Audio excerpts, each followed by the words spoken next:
నెల్లూరు జిల్లా కావలి పట్టణంలో టీడీపీ ఎన్నికల ప్రచారానికి ప్రజల నుంచి చక్కని స్పందన లభిస్తోంది. కావలి ఎన్డీఏ కూటమి అసెంబ్లీ అభ్యర్థి కావ్య కృష్ణారెడ్డికి ప్రజలు ఘన స్వాగతం పలికారు.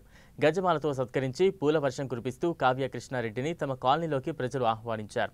ప్రతి ఒక్కరిని ఆప్యాయంగా పలుకరిస్తూ కరపత్రాలు పంచుతూ ప్రచారం నిర్వహించారు. సైకిల్ గుర్తుపై ఓటు వేసి ఎమ్మెల్యేగా తనను, ఎంపీగా వేమిరెడ్డి ప్రభాకర్ రెడ్డిని గెలిపించాలని ప్రజలను కోరారు కావ్య కృష్ణారెడ్డి.